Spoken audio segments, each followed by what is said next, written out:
好，中国大陆跟伊朗的关系在升温，而且在这个经贸上面，甚至在军事里面有许多的合作吗？加强合作吗？今天我们一起来做关心，这是来自于《华尔街日报》的最新爆料。他说，北京现在正在暗中操作一个神秘的小金库，这间小金库叫做初心的融资机构，专门就是替中国大陆跟伊朗之间做这个石油换它的基建的相关的交易。也就是说，伊朗卖给中国大陆石油，中国大陆帮伊朗做基础建设，彼此这样子做一个合作。但是呢，爆点就是在说，现在其实都查不到这一间公司刚刚说的初心。那也就是说，这是一个幽灵般的金融通道，但是每个月它可以承接非常大的金额，达到数亿美元的一个资金进入到伊朗去。那《华尔街日报》在这边也特别讲说，是这个资金是怎么运作的呢？首先就是中国的买家先把钱打进到初心这间公司，初心再把资金交给伊朗承包工程的在当地的中国企业。那这些基建的背后就会有中国信保这间公司来做保驾护航。那到底是不是抹黑中国，还是有可能存在这样子的一个小金库？干哥怎么看？哎呀，《华尔街日报》，你要先发这个文章之前，要跟 CIA 先谈一谈嘛，对不对？去印证你的这个消息来源对还是不对。这家公司叫初心啊，就是说华尔街他们的编辑已经查出来了，就是说哦，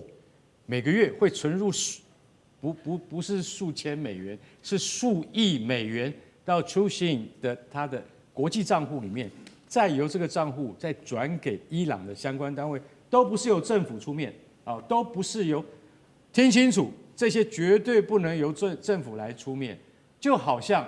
我们现在常讲的，为什么中国能够突破重围，还是可以拿到 H20的晶片啊？那你说你洗产地嘛？啊，但不是从新加坡的公司，就是从马来西亚的公司，让中国的那个相关的企业能够拿到先进的晶片。所以现在你说你查到这家公司叫初心。但是初心它到底扮演什么角色？你绝对查不到，不可能让你查得到。这也叫什么？这也叫一部分的战略准备。为什么？因为跟伊朗购入石油，中国来帮伊朗来这个强化基础建设的目标，甚至也有可能用这个北斗系统来取代 GPS 系统，这个都是有可能的。那中国每个月都在做这样的事情。老实讲一句，它一定是在台面底下，那个属于什么？那个属于谍报片的层次，属于什么？属于国家最高机密的运行。所以我觉得《华尔街日报》你没有经过很好的验证之后，说初心公司很可能就是在做中国跟伊朗之间以石油换基建的这个桥梁。你的调查报告还不够深入，因为为什么？这是最难查出来的一块，而我也相信中国有的是本事，可以拿到伊朗的这个好的石油跟好的条件，只是这些台面下的进行，我们都不会知道真相。如果是说是真的话，那中国大陆就拿这些石油做一个战略上的准备。那岳老师又怎么看？我相信这个事情是真的，但是我也相信《华尔街日报》的报道是错误的，是误导的。为什么呢？因为呢，这个事情呢要做的话呢，实在是好处多多。而且伊朗这么多年长期下来的话呢，讲话很狠，他的底气在哪里？伊朗的总统叫佩泽西昂扬，伊朗是非常奇怪的。伊朗是一个比较倾向美国，他的老百姓比较倾向美国国家，他们的高层呢，宗教领袖是非常反对美国的。那伊朗的话呢，没有任何东西，唯一有东西就是伊朗石油。我坦白讲，伊朗跟沙烏地阿拉伯他们地是连在一起。这石油田就在那边不是你挖就是我挖那么要不挖白不挖，所以说大陆一定会想到挖伊朗的原油。这个实际上伊朗确实很丰富的，伊朗人到现在为止，他们经济很惨，但是呢惨是惨，但是能够生存下去，而且还能够发展出自己的各式各样的武器，是什么原因？大家要想一下。但是《华尔街日报》说就要嫁罪嫁祸给中国，就出现了一个三不五时会出现这种莫名其妙的报道，只是它太合理了。伊朗不可能坐以待毙伊朗的话呢，表面上是说跟俄罗斯好，实际上的话呢，它的武器的进口的或者基建，尤其是基建因为最近的消息的话，伊朗现在要把他们的浓缩铀的话呢，要往下再挖30公尺，要到达了个100公尺的地方，在地底下，那由谁来负责呢？那当然是由会盖基建的人来负责嘛。想也知道对，如果这个交易是真的话，那中伊之间其实不管是在经济或者是在军事上面，彼此都有一个非常大的提升。等一下同样的问题也请教委员。那另外一方面，在另外一件事情就是伊朗除了给中国大陆它的石油之外，我们也要来看到它现在或许还可以得到的就是北斗卫星。原因是因为呢，伊朗的航天研究所的所长。最近他亲口承认的一件事情，他说在以伊战争里面，当时他们使用的是 GPS， 但是他发现GPS 有很多的问题，常常会受到干扰，那伊朗的行动就会受到巨大的挑战。所以呢，他们现在跟这个北京磋商之后，已经预计了最快只要1到2年的时间就能够引进大陆的北斗卫星来全面取代 GPS。那如果真的拿到，对于伊朗在军事上面的优势跟战略的优势又会是什么？等一下2个问题，请教委员。对，我先讲一下这个支付系统哦，就是这个支付系统一定不存在哦。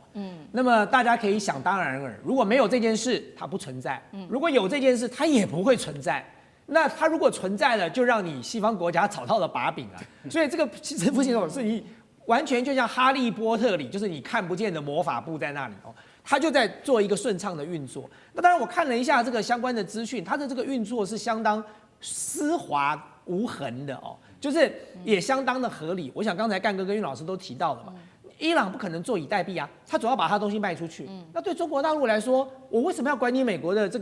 这么多的相关的莫名其妙的规定呢？我能够买到便宜的石油，我当然先买了。不要说中国大陆买了。我坦白跟各位讲，这个当时在禁运这个俄罗斯石油，当时要施加相关的一些制裁的时候，连台湾也被美国指证说你们也去偷偷买了哦，台湾也有可能去偷偷买啊，因为这个油经过转了好几手之后，台湾真的中油知道你这个油是不是从俄罗斯来的吗？你根本不会知道的。所以在这个过程里头，对中国大陆来讲，它透过这个支付系统，用基础建设的这些相关的零件、零组件，或者是相关的这些工程建设经费来换石油。这是相当合理的，而且中间找不到任何这个金流的过程，所以我觉得这个如果是真的是一个存在，就是事实上如果真的有这个看不见的支付系统的话，这个支付系统的设计是相当精密的哦，就完全在这个过程当中，其实不管华尔街这个日报怎么叫了哦，就叫得再大声，你找不到就是找不到嘛哦，你只能怀疑哦，那到底要怎么样来证明？没有任何人可以证明的。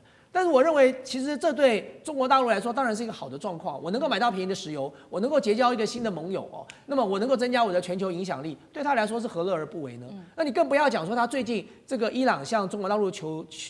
援，说希望能够也用北斗3号的系统哦。我简单的跟大家讲一下北斗系统跟 GPS 的差别在哪里，差别在精度哦，就精准度哦。那么 GPS 的精准度大概在5公尺到10公尺之间哦，就5到10公尺。可是北斗卫星系统的这个精度在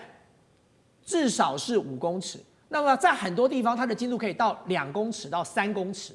所以各位就可以了解说精度上其实就已经有很大的差别了。特别是中国大陆的北斗这个系统，它从北斗1号、北斗2号到现在北斗3号哦，它的北斗3号，它从1号当时只有3颗卫星，它到北斗3号的时候，它已经有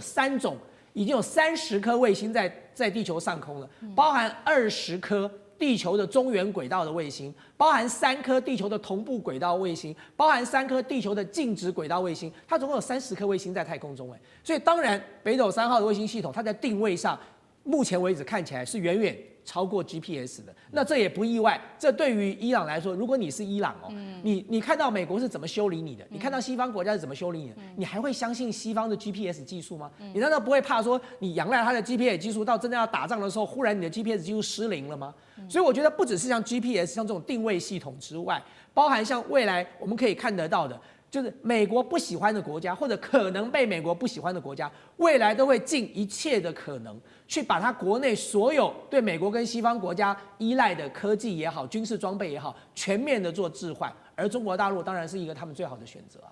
好，谢谢委员，谢谢大家，谢谢老师们。地缘政治、美中之争、战略价值、强权崛起、小国生存，现在与未来。